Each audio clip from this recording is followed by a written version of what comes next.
Very happy to welcome these ladies to the show. Many of you in the audience have talked about them and requested them to come on the show. And thanks to our listener, Kraus in Mexico City, who connected us with their manager. We are very happy to welcome them to the show today. And that is The Warning. And we're joined by all three members of the band. Hello to Danny. Danny, how are you? Hi, everyone. All good. Thank you. And we have Paulina. Paulina, hello. Oh, happy to be here. Hi. Thanks for being here. And Alejandra. Hi, Alejandra. Guys, glad to be here. We we have you guys on Zoom, so I'm able to see you, and eventually maybe we'll put this out on video as well. I guess we'll go around the horn, and we'll start with you, Danny, and everybody else can jump in, because talking to three people, we want to make sure everybody gets a moment to say something. But, first question, I guess an obvious question, since I'm having you on this show for the first time, in a very short way, if you can, how did this all happen? Because at least here in America, you seem to have come out of nowhere, and now you have a concert film out and you're selling out arenas and opening for all these great shows. It seems to have happened overnight, but I know in reality it really didn't. You guys started and been doing this for over 10 years, right? Yeah, I'll try my best to make 10 years short. But yeah, no, we started since we were very, very little. We had our viral moment in YouTube, and that's where it kind of all started. And then there was a lot of hard work and, making our own music and playing the shows and traveling and just like growing over time.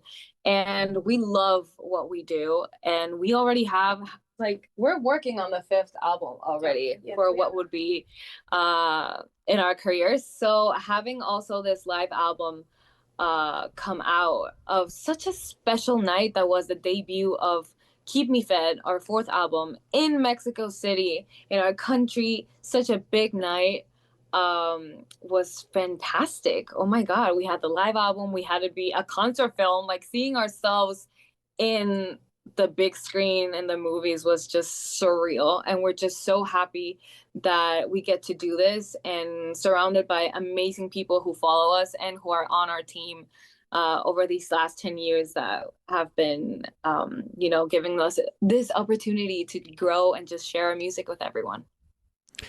I'm curious, did it, your sisters, obviously, was the whole, were your parents supportive of you doing this at such a young age? I mean, you started so young. Was there music around the house? How did you decide you wanted to be a rock band and do this?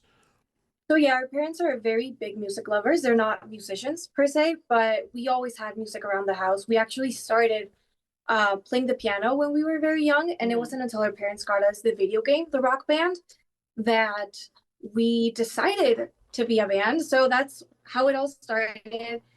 We played all the time. I was very young, but I loved watching my sisters play. Danny always picked up the guitar, and so she plays the guitar now. I was the same with the drums. Eventually, I picked up the bass. Yeah. And that's how it all started. It was just because our parents loved music, and we loved it as well.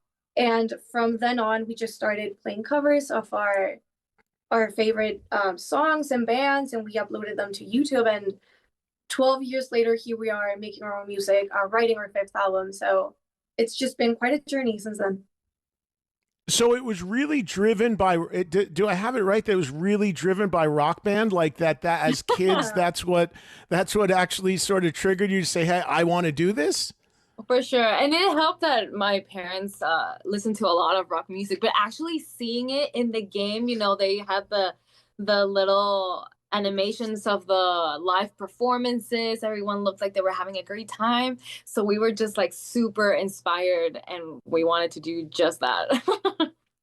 Thank God for Rock Band, because otherwise you might have become a pop band or something. And I was a big, I spent my whole life promoting rock music, and we need more young, great rockers out there. So thank goodness that you didn't see something in you decide we're going to do EDM or something, Right. Everyone has to follow their passions for sure. Ours was rock and roll. Are you all self-taught? Did you all learn, or did you take lessons? No, we did take lessons for sure. We all started very much individually. We did our own thing, and we never really were meant to be a band. Like, it wasn't the original plan. But somehow we just got together and we like, let's try to play something together, because we had like this Christmas event at our school, and they were like, oh, you can play something. We're like, okay, let's try and figure this out. And there was no going back. We were a band for sure. So you had lessons right there, like local teachers in Mexico, and Yeah. how did you guys decide who was going to play what and who was going to sing? Obviously, you know, Danny, I mean, if you were like, well, she's got the best voice of the three, I mean, but you all sing, I believe, or at least work on vocals. But Yeah. how did you go? How did you kind of figure out, okay, I want to play bass, I want to play drums, I want to play guitar, or just naturally fall into place? It just naturally fell into place, Yeah. honestly. None of this was ever with a plan of like, hey, like Allie wanted to play the harp. Exactly. And if she had picked up the harp, she would have played it and we would have not been a band. But it was really just us following what we wanted to do. Danny played the guitar, I played the drums, we all played separately. And the vocal thing, really, it was just a, like, Danny really, like, because Danny played the noticed. guitar. Yeah. I was gonna say, but it was because I was on the guitar. I feel like it was the most common thing that we saw. But we all sang. Like, even in the early covers, you could No, and we take turns, but honestly, I think everything was just it was serendipity. Everything fell into place in such a special way. I think we were just called to do what we had to do. Yeah. And we loved doing it ever since then. And if you put it in the mindset that we were literally kids, we were just like having fun and see what happened. We weren't really just trying to plan out every second of what we were going to do for the rest of our lives. It at one point became, okay, we're really doing this. But at that point, we were really just like Having fun. Exactly. Were you always a trio? Yes. Yeah, we don't have another hidden sibling around here. No, yeah, it's Not always that you know of. I mean, somebody could pop up, you know. hope not. Oh my God. No, I don't mean that. I mean, maybe your parents have another kid. You're young enough. I don't know. Maybe they're young enough. I don't know. I see. No. No, I didn't mean anything crazy. So the idea of always keeping it the three of you as sisters, there was never an idea of like, oh, well, we should maybe become 4 people or 5 people, or let's get that person or that person. It was always the three of you like this. I think it is such a special thing to play as a family, and it has always been something that we love to share as a family. We have thought about, like, sometimes we're playing live and it's like, damn it, if only we had a keyboard player. But I think we need, like, maybe in the future, with more budget and more space on a bus, we could start thinking about that. But honestly, right now, we just have such a special connection, and it's just like this invisible telepathy connection sync thing that would be really hard to replicate with somebody else right now. And I think it was just meant to be for us to always be a trio. Yeah, and I think there's something special about trios. There really is, and I think it's really cool. You do sometimes see bands expand beyond it, even maybe just for touring, to have another musician or two on the stage. I mean, one of the most famous trios ever is Rush, and they just announced they're going to add a keyboard player on stage for the first time in their history with this tour they're doing. So you never know. You never know. Never know. Do you guys, your music, I mean, it's great. It's killer hard rock. I love what you guys do. Do you, as you've gotten older and now at the point you're at in your career, have you discovered a lot of classic music and classic hard rock? Are there older bands that you like and listen to, or are you more kind of like into the stuff that's happening now and just focused on your own things? Like, have you gone back and discovered older music, 70s, 80s, and heard that stuff, and maybe some of these things starting to have an influence on you? Honestly, I think that when we started playing, that's the kind of how do you say it in English? Like, formation that we had. Like that's what Rush we grew up was with. one of the bands that, like, my drum teacher played the most to me, and just to, like, get inspired. So that's what we grew up on. I think we really do try to keep a look and feel of what is going now, because we're in the scene and we're trying to figure out what other people are doing and how we fit into that scene right now. But I think there's always just such an openness to learn more about the genre that we're in, and music in general. Because the more you travel, the more you go places, the more you talk to other people, it's like there's so much music that we haven't listened to, and it's kind of impossible to listen to everything. But we're always very excited when somebody recommends us a new band, or because we never know the impact that it could have on the music that we make on a day-to-day basis. Yeah, it's just an interesting perspective for me because I'm obviously much older and I've been in the music business for 42 years and I'm been doing this for this long. So I grew up with a lot of these bands that a lot of people look at as now influential. So for younger artists, it's always interesting to me to see like kind of where they jumped in and how somebody younger looks back on stuff that to me, you know, I still feel like is current because I grew up with it, you know? Right, yeah. So it's always, that perspective is always interesting for someone younger on how it might impact them. Because I think about myself like, wow, if I was in my 20s and I was just listening to, I don't know, Motley Crue or Bon Jovi or Kiss or AC/DC now, how would I feel about it? And how would it impact me if I was a musician? So it's never, you know, influences are always there, whether they're newer or younger, it seems like. Yeah. And did you guys always get along as sisters? Yeah, for sure. You did? I mean, we're only 2 years apart between each other. We're very close in age. So it was just so easy. I think we've always been best friends. Yeah. And I think that as we keep growing up, we start seeing that that's not such a common thing everywhere.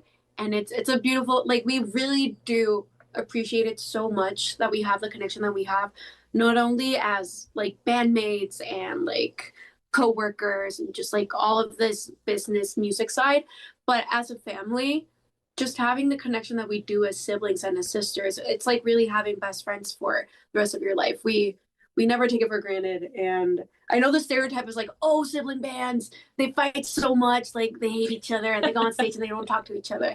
I think we're the antithesis of that. Like we are just so close and so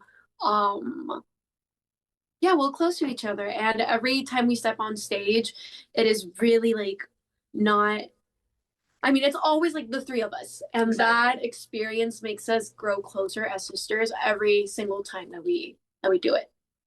Yeah, well, you know, of course, famously, you know, the Black Crowes, Oasis, you know, there's been a history of drama there, but they've come back together and they're functioning great now and doing amazing business, which is great. But there is a history of sibling drama, but there is also a history of trios, for whatever reason, staying together, whether they're siblings or not, for the longest time. You know, if you look at if you look at ZZ Top, or if you look at Rush, who had the same lineup for 50 years, you know, there's that. So for whatever reason, I think trios, because of the bond, whether they're siblings or not, tend to kind of have I guess because it's only three people, it's more of a reliance on each other. It's even more part of the fabric of the chemistry of the sound of the band. Do you think that's the case?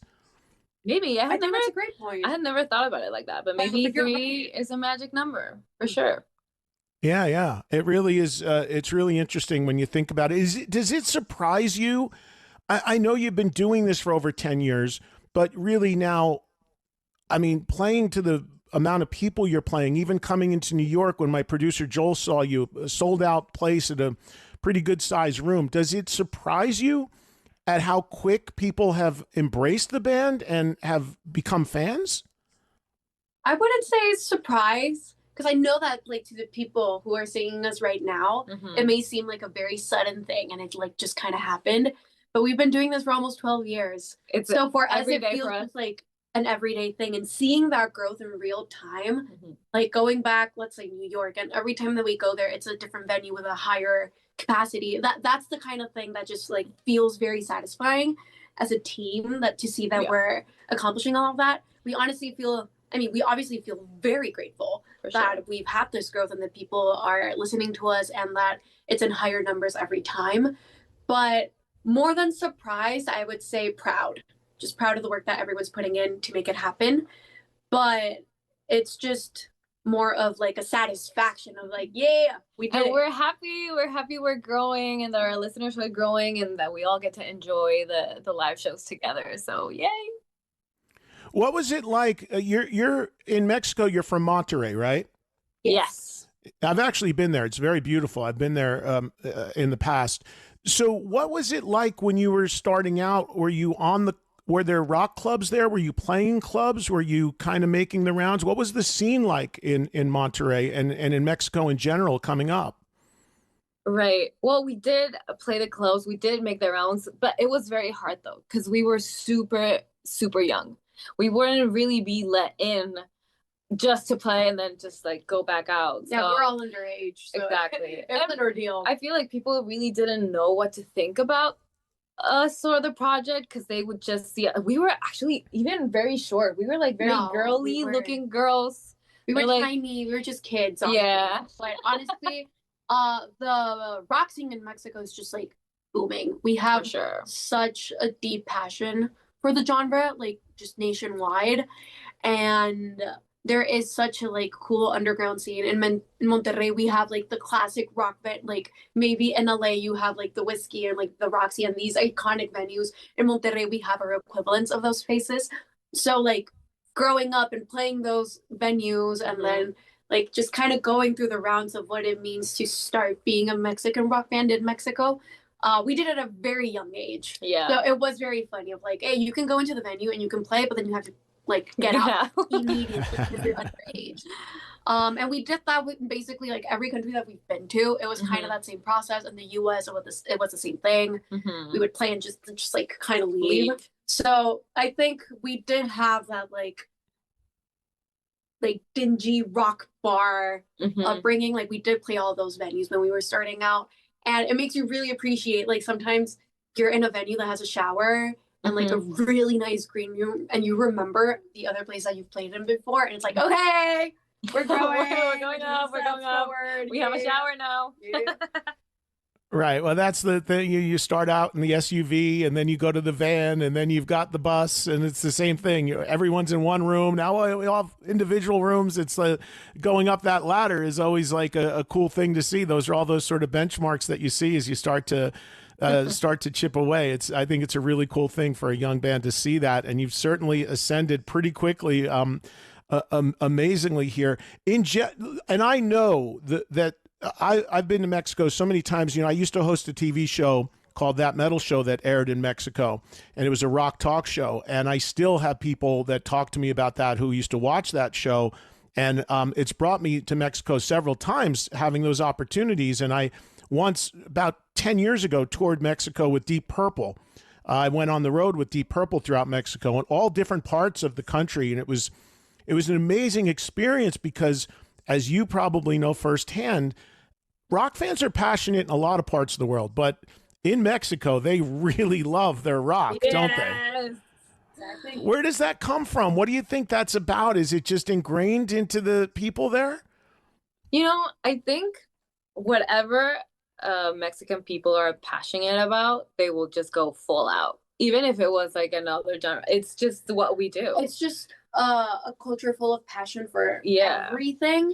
And rock is a passionate genre. Like it's just there's a lot of feeling. And I think we love a good like feeling of release and rock has always been rebellious, and Mexico always has been as well. So I think it just goes pretty hand in hand with that spirit, and that it's just so passionate. And again, we Mexicans, we just gravitate towards passion. So if you're thinking about going to a rock show in Mexico, do it. Yeah, it's gonna be fun.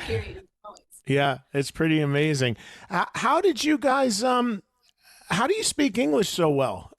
Was it taught to you in school? Well, we studied. Yeah, it was taught to it. We went to a bilingual school. Yeah, we live very close to Texas. Very close as well. Kind of a border city, kind of like but we just. I think it's also part of having a musician's ear. We just know how to imitate the accent real well. You can hear us when we're on tour and we haven't been around people who speak English for a while. Our accent does slip out. But I think vocabulary, we just read so much when we were little. Yeah. And songwriting really helps you grow your vocabulary, and it helps you get a sense of like culturally where the language is at the moment. We've definitely have had to learn just so many things to stay like on top of it, but yeah, just a lot of studying. It's very, very impressive. And what about being women in the rock business? Because I feel like there's been some great strides in the years with women in rock. You see so many women now, whether it's an all-female band or whether it's a female singer or a female drummer. Rush just hired a female drummer, you know, and I'm on the road all the time, and I see so many women working on crews and tour managers and what have you behind the scenes. So it's in front of the stage and it's behind the scenes. In recent years, there's just so many more women, which is wonderful. For you guys, was that an obstacle at all, being three women? Did you ever feel like it was an obstacle, or did you feel like it was a positive? Right. Well, I think it's definitely an obstacle. I think any woman in the music industry could probably relate. Mm-hmm. I think more than anything, you don't get opportunities because people underestimate you. And when they do give you a chance, they probably don't give you the best one. And you just have to like really overcompensate and give like your 110% in everything that you do. So you can kind of, because not only do you have the pressure of like trying to get those opportunities for yourself, but you have the thought that normally women aren't given these opportunities, and now they're giving them to you. So now you have to give women a good rep, like with your performance, with what you're doing, with how you're speaking. But I think over the years, it has been really encouraging just to see this growth that you're speaking of. We used to go to festivals and be the only women in these festivals, like not a single roadie or hands or crew, like nobody. And now we go to these places all around the world, and they're like, we're everywhere, and that is so nice to see and to feel. And there's this like unspoken sense of sisterhood, of like, hey, I see you, and I probably know everything that you have to go through to get to the place where you are. So let's just all like really support each other and celebrate each other. Like, we don't have to be best friends, because I think that's also a misconception of like we all have to get along great. But I think just respect and understanding that rock has always been this genre of rebellion and like this just openness for everybody. It's the genre for everybody. So it's really nice to see how over the years it has really become that for everyone. Have there been any women or anybody in bands that you want to mention that have been really supportive or kind of gave you some advice maybe early on? Of course. You know, I feel like, well, the first ever band that we toured with was Activa. They're an Argentinian band with two incredible women in it. And they gave us so much, like they inspired us so much. And in the US, the first tour that we were a part of was in the US was Hailstorm, The Pretty Reckless, Lilith Tsar, and ourselves. So like, what a tour to be a part of. It was such an amazing experience, and each and every woman that was part of that tour, we got along with so great. And we all had that, you know, just we saw each other, you know, and us as the youngest band and newest band there, we were really just like, what do I say? People took us under their wing. Exactly.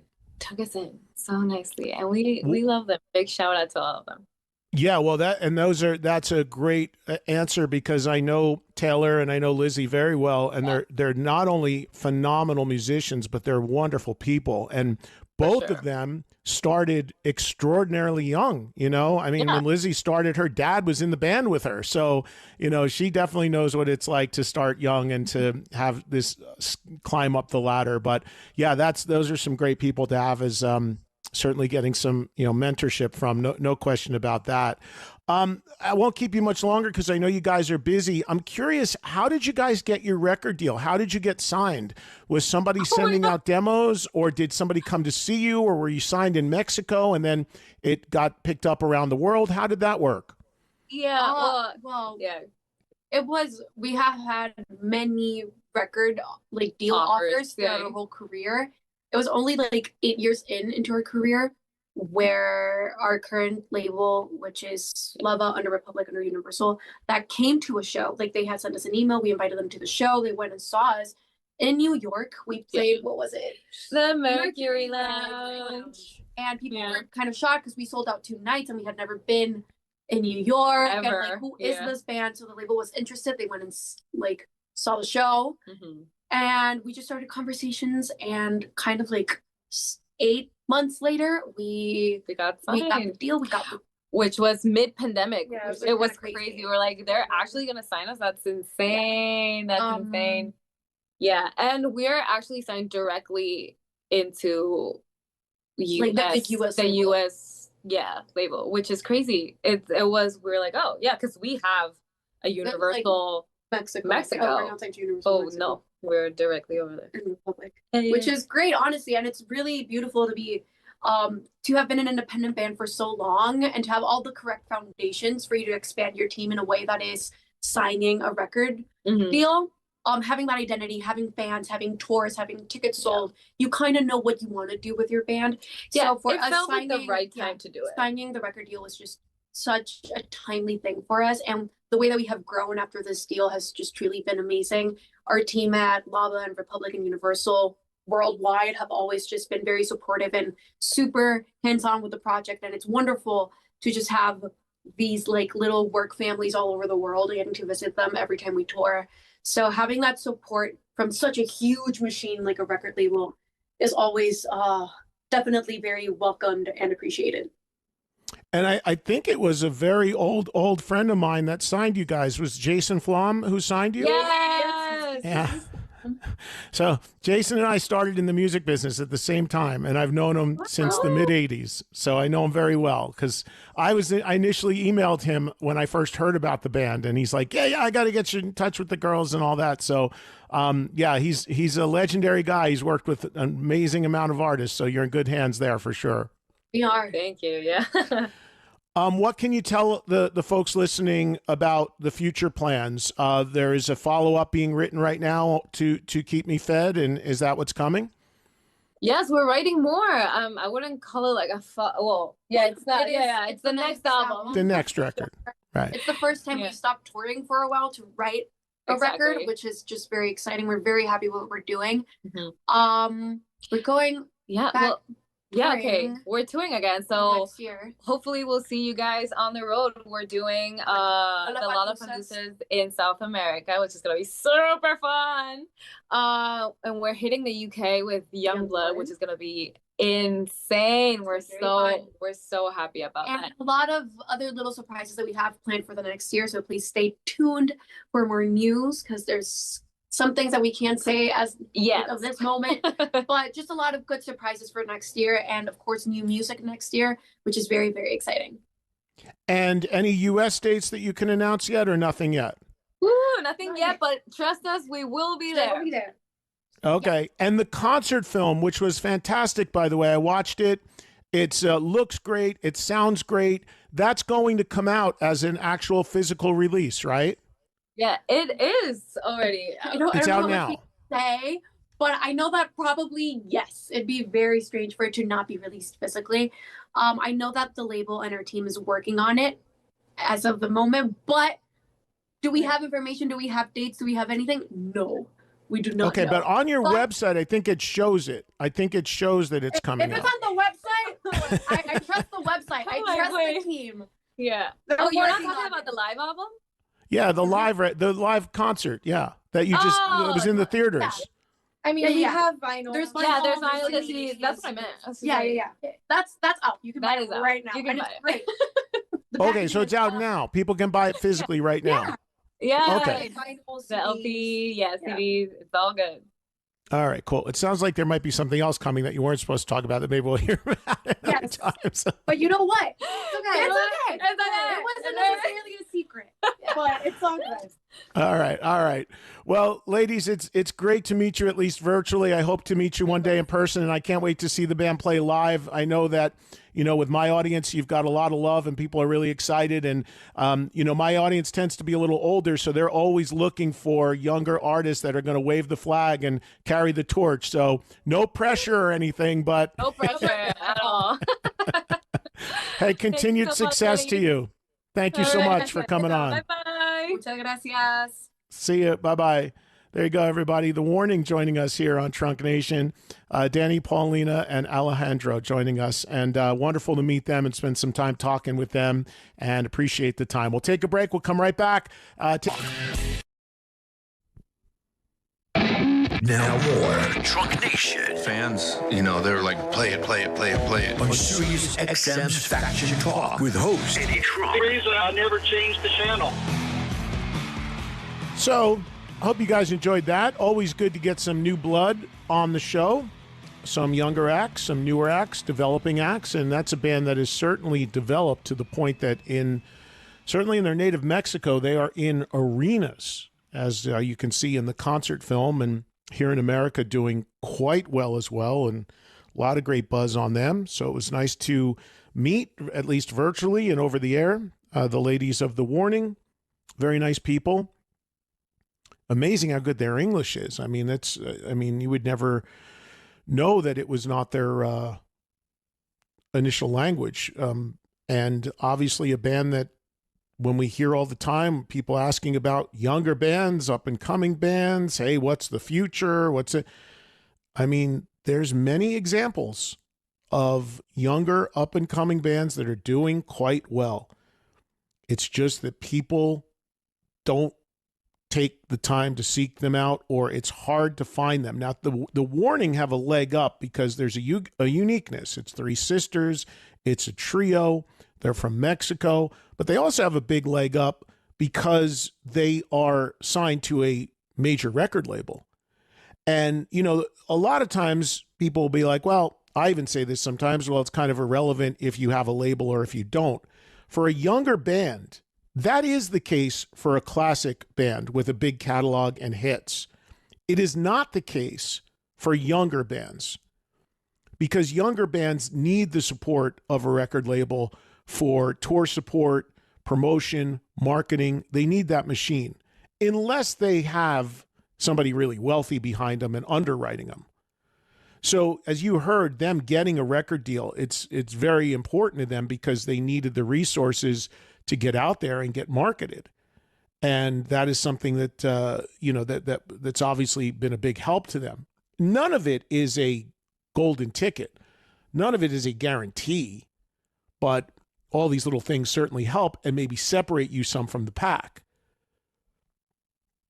Just over the last weekend at the Styx event, I was talking to people my age or older, and they're like, yeah, man, there's no good rock out there.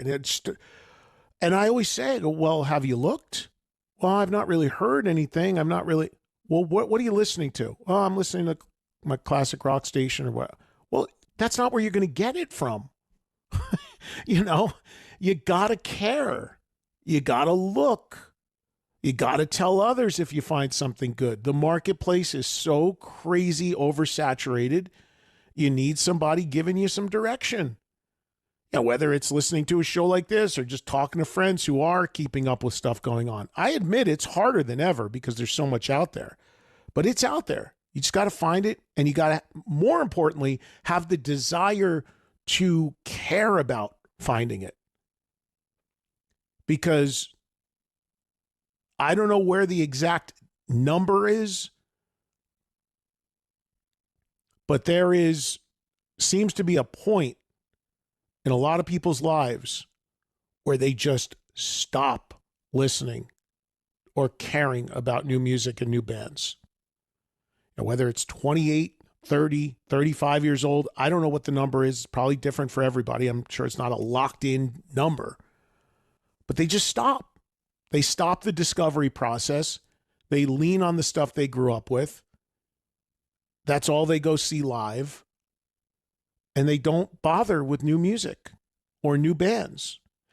And maybe it has something to do with, new music changing how it lands for you in your life. Like you get older, maybe you get married, maybe you have kids, you've got more responsibilities, your job, whatever. It becomes like about other things, not about sitting there listening or looking for new music. That could play into it. I don't know.